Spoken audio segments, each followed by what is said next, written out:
Which, who is this again? I'm sorry. Jody at the University of Idaho. Awesome. Okay, so I left a message for a few people. That's why I was asking. So I just had a few questions. So I'm a professor at Holy Family and at Camden County College, and I'm also a doctorate student at Rowan University. So I have like hundreds of students, and we're psychology. So we talk about different cases and things like that. So I have students literally emailing me, like asking me questions. Like people seem really, really distraught. And there's a petition going around about tomorrow, and nobody knows where it has to go to, and they're asking me questions and I don't know how to answer them. So I wanted to call to see like if you could help me. Like help me in the fact like what would like if I was a student and I was asking you like why is this necessary? What should I be telling my students? I just don't want to give the wrong information. Sure. So, the University of Idaho, since we were given the house early last year, we have not made it a secret that our intention was to demolish that house and continued to consider that as we went through the year.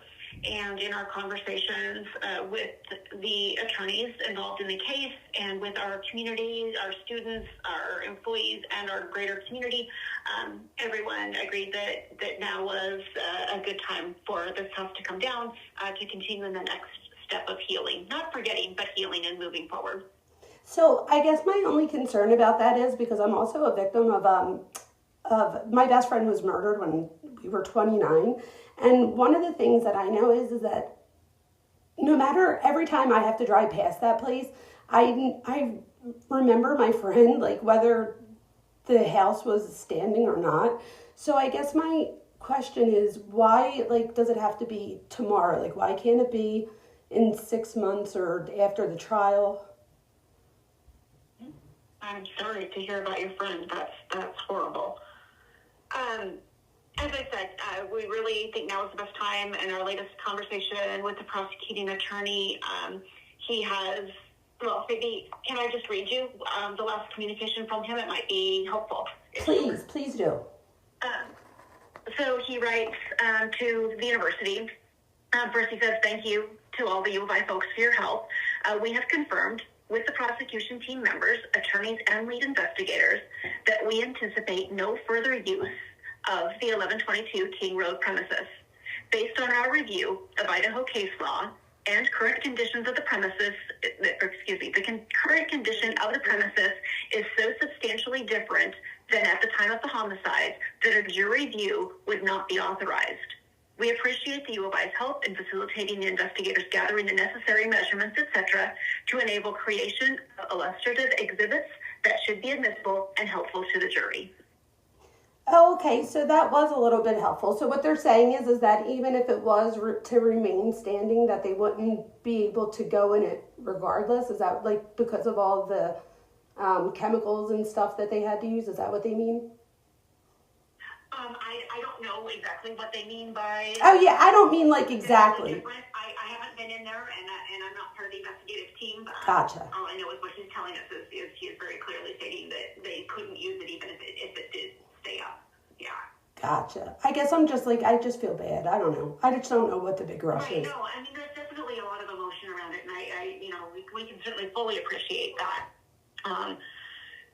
As with everything, every decision that's been made, since this horrible incident, there's no right or wrong answer. It's just, you do the best you can with what you've got. No, I hear you. What about the families? Like, were they able to, like, voice their opinion? Because I know a lot of them are out there saying that they didn't. Like, I know one of the families wanted it destroyed, but the rest of them, I thought, did not. So do they take that into consideration just out of curiosity? Yeah, that was definitely part of the conversation as I understand it. Okay, I'm just making sure. I'm trying to think of all the things that my students are going to ask. There's just a lot of emotion, and we've been in contact with the families, with 3 of the families directly, and then 1 through their attorney from the get-go, and communicate with them regularly. Okay, and did they get, were they notified sooner than the rest of us? Yes. Okay, a lot sooner? Not substantially, but yes. Okay, I was just wondering because I didn't know if they were given enough time to like, protest it in some sort, like in the courts, things like that. I was just wondering. And then also, you said something about that it might be admissible, like some of the other things. What if it's not? I mean, I know that you can't really say, but did I hear you correctly? Did you say that it might be admissible, the other stuff? He writes that it should be admissible and helpful to the jury. Okay, I'm just making sure. Okay. All right. And we have a petition that has like almost 10,000 signatures. Who would we send that to stop it? You're welcome to send that to president at uidaho.edu. At where? I'm sorry, I want to write that down. President. Right, the email. What would the email be? President at uidaho.edu. Okay, thank you. Okay, thank you. I'm going to do that right now. All right. Thank you for calling me back. I appreciate your time. Absolutely. Have a good evening. You too. Bye-bye.